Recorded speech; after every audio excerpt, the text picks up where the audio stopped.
It started as a joke. That's what makes it worse. Because no one thought anything was wrong at the beginning. The first story comes from a guy named Samir. He said everything began on his birthday when his cousin gave him a strange gift. It was a doll. Not just any doll. It looked like one of those creepy Chucky-style dolls. Bright red hair, plastic smile, blue overalls. The kind you'd expect to see in a horror movie, not sitting in your bedroom. Samir laughed when he opened. Bro, what is this? He asked. His cousin just smiled and said, "Keep it. It's special." At the time, it felt like nothing more than a prank. Samir put the doll on a chair in his room and forgot about it. But that night, something felt off.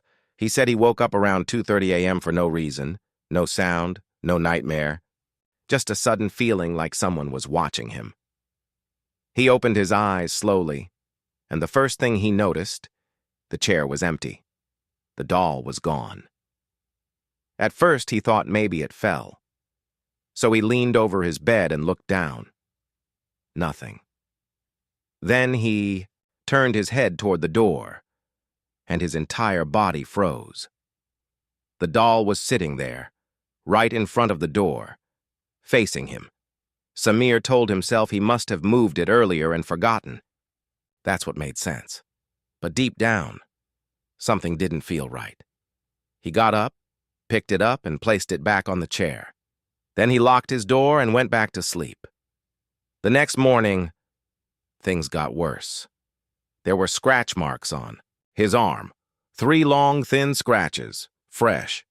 Samir lived alone in that room. No pets, no sharp objects near his bed. He started feeling uneasy. That night, he decided to record everything. He set up his phone camera facing the chair where the doll sat at around 3:17 a.m. The footage changed everything.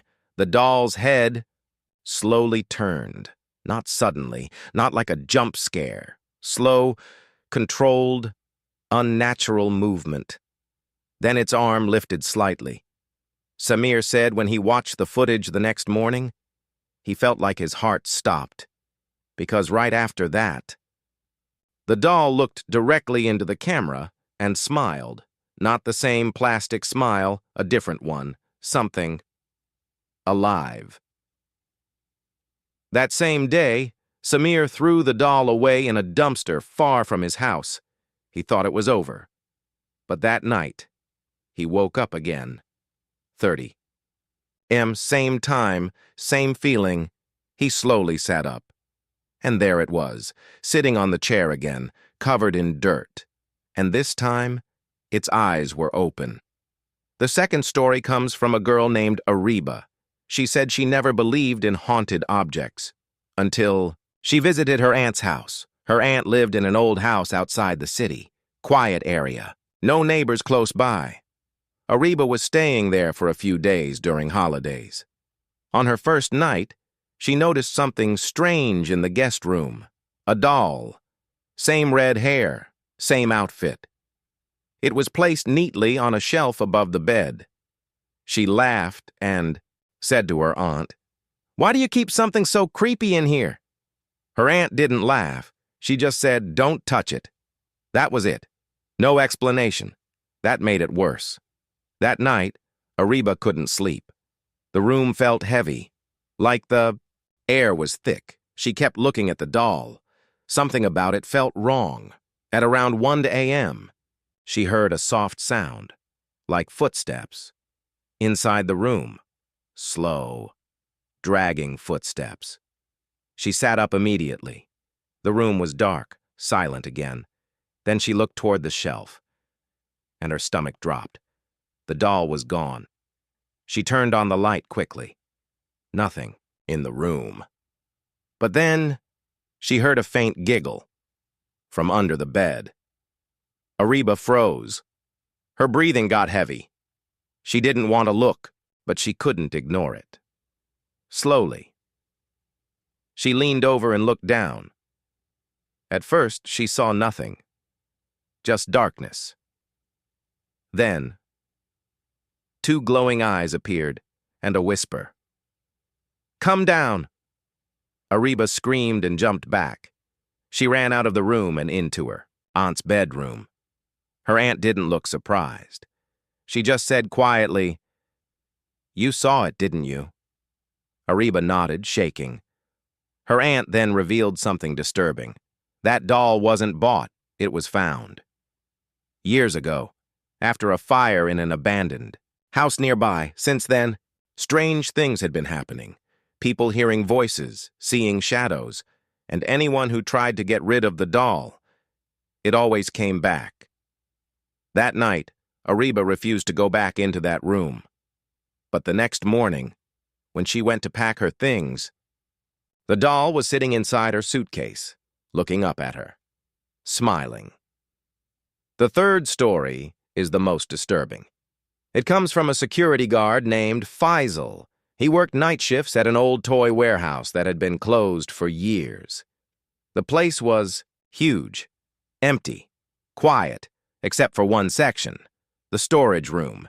That's where they kept old unsold toys. Faisal said he never liked going in there. It always felt wrong. One night, around 3 a.m., he heard something from inside that room, a soft, tapping sound, like plastic hitting metal. He grabbed his flashlight and went to check. When he opened the door, the smell hit him first, burnt plastic, strong, unbearable. He stepped inside slowly. The room was filled with shelves of old toys covered in dust, and then he saw it, sitting alone on a chair in the middle of the room, a Chucky-style doll. He felt a chill run down his spine. "Who put this here?" he whispered. No answer. He walked closer. The tapping sound stopped. Everything went silent. He reached out and touched the doll, and that's when it happened. The lights in the warehouse went out. Complete darkness. Faisal said he couldn't even see his own hands. Then he heard it. Footsteps, running, circling him, fast, too fast. Then laughter, childlike, but twisted. He tried to run toward the door, but something grabbed his leg. He fell hard, his flashlight rolled away, and in that brief moment of light, he saw it, the doll, standing, not sitting, standing on its own, head tilted, eyes locked on him. Then it spoke. "You shouldn't be here." Faisal said he blacked out after that. When he woke up, it was morning. He was outside the warehouse, his uniform torn, and deep scratches all over his body.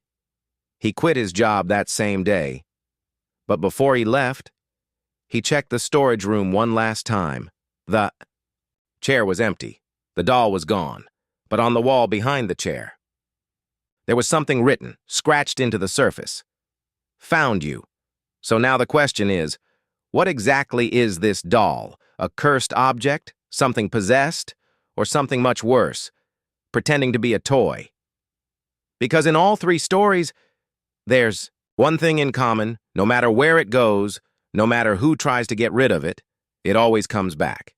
Watching, waiting, smiling.